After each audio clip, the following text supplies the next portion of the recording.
Salut à tous, bienvenue dans cette nouvelle vidéo. On va évoquer l'actualité football du jour. Enfin.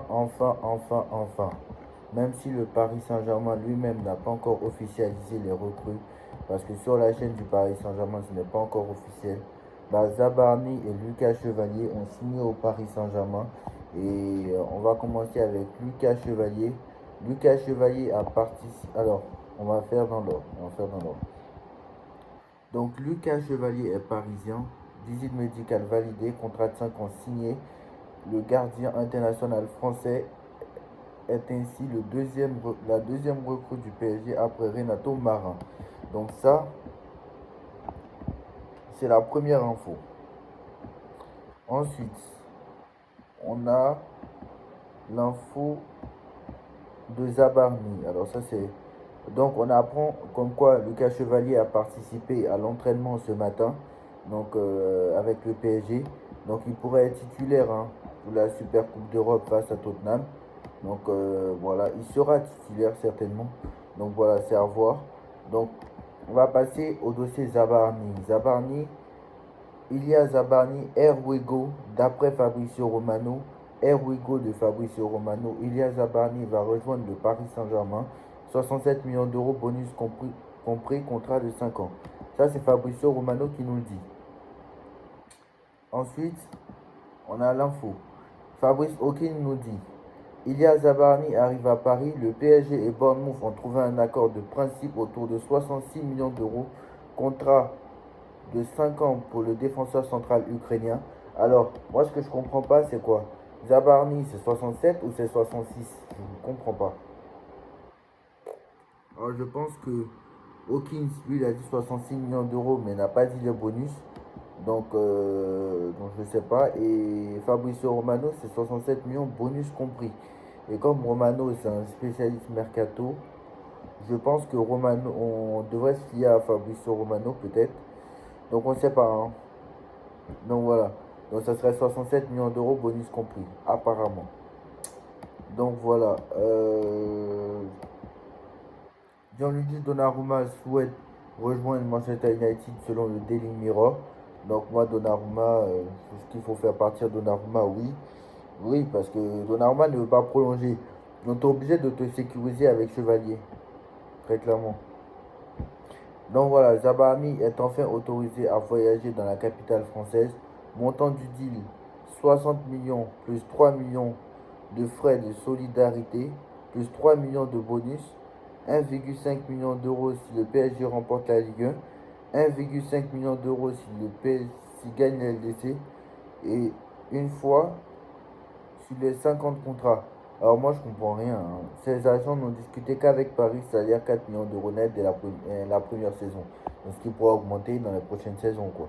Mais moi ce que je comprends pas, c'est euh, frais de solidarité. Donc 60 millions fixes, c'est sûr. 3 millions de frais de solidarité, je comprends pas. 3 millions de bonus.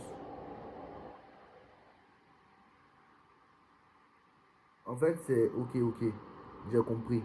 En fait, c'est 1,5 million si Paris remporte la Ligue 1. En fait, les bonus, c'est si Paris remporte la Ligue 1, la Ligue des Champions, etc. Donc, c'est en fait, voilà, 67. C'est pour ça qu'ils ont dit 67 millions d'euros, bonus compris. Ok, ben là, j'ai compris. Ok, en fait, les bonus, c'est en fonction de la saison du PSG, en fait. Voilà.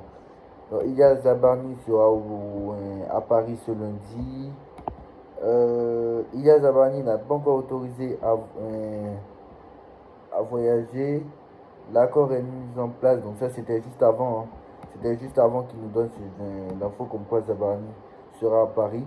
Donc on ne sait pas. Moi j'ai Fabrizio Romano nous dit 67 millions d'euros avec bonus. Sacha Tavolieri lui nous dit 70 millions d'euros avec bonus.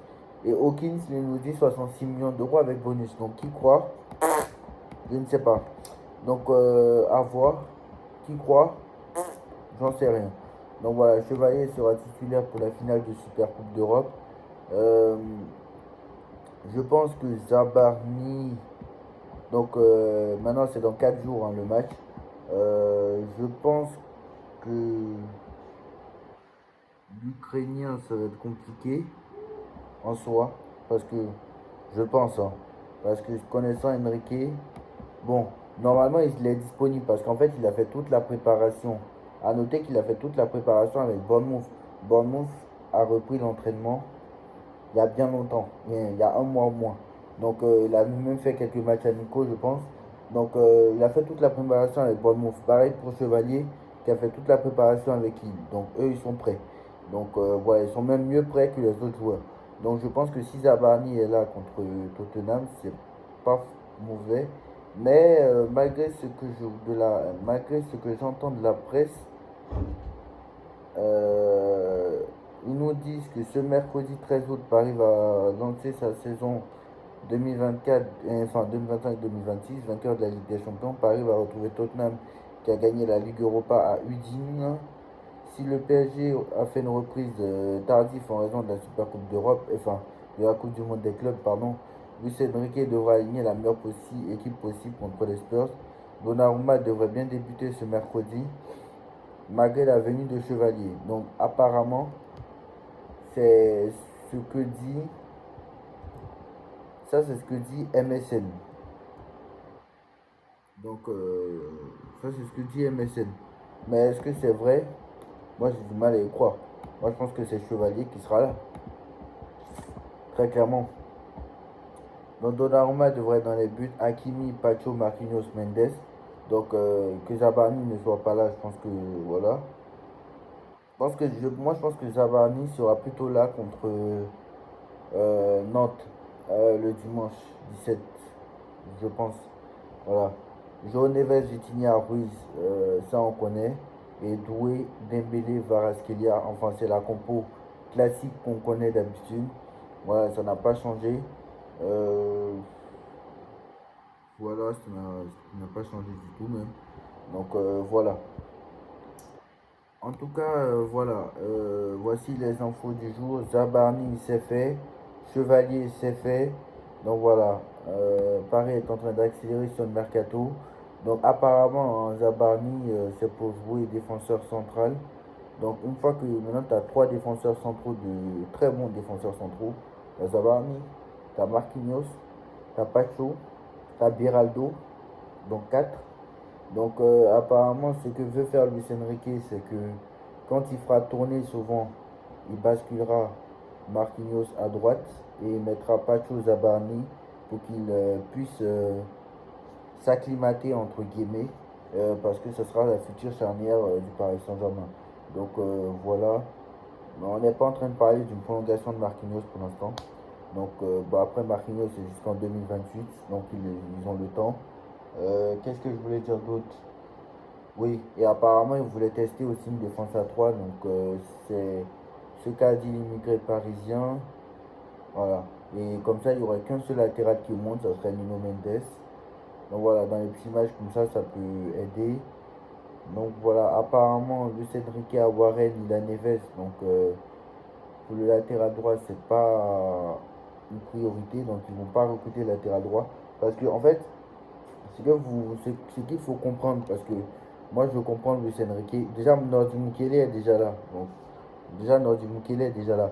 Mais le latéral pour concurrencer Achraf Hakimi, tu sais très bien que tu seras remplaçant quoi qu'il en soit. Que tu t'appelles Arnold. Parce que Hakimi est le meilleur latéral droit du monde. Donc tu ne peux pas te dire je viens au PSG pour concurrencer Hakimi. C'est pas possible. Tu sais très bien que on va te mettre sur le terrain parce que on a besoin de le reposer à Achraf Hakimi et pour ne pas qu'il rejoue les 65 matchs de l'année dernière. Voilà, c'est tout en fait. Donc c'est pour ça que Luis Enrique sait très bien qu'il ne peut pas avoir un latéral droit au niveau d'Hakimi. Il sait que c'est pas possible. Voilà, c'est très bien. Voilà. Donc voilà. Je pense qu'il n'y aura pas de milieu de terrain parce que voilà. Moi je pense qu'il n'y aura pas de milieu de terrain parce qu'il va se dire j'ai assez à faire avec si Warren et Mayulu retrouvent leur niveau, enfin surtout Warren, parce que Mayulu il est bon. Si Warren retrouve son niveau, je pense qu'il doit se dire j'ai assez à faire et je pense que je peux faire avec. Euh, et en attaque, offensivement, c'est là où on a le moins besoin de recruter, très clairement. Donc voilà. Dites-moi en commentaire ce que vous en pensez. Je pense qu'ils vont s'arrêter là. Ils vont peut-être faire un milieu de terrain. Mais voilà, pour le reste, je pense qu'ils ne peuvent pas le recruter. Quoi qu'il en soit, tu es champion d'Europe, donc tu n'as pas besoin de recruter des folies. Donc voilà, dites-moi en commentaire ce que vous en pensez, on like, on partage, on commente, on s'abonne. Et on se retrouve très vite pour une nouvelle vidéo. Tchuss.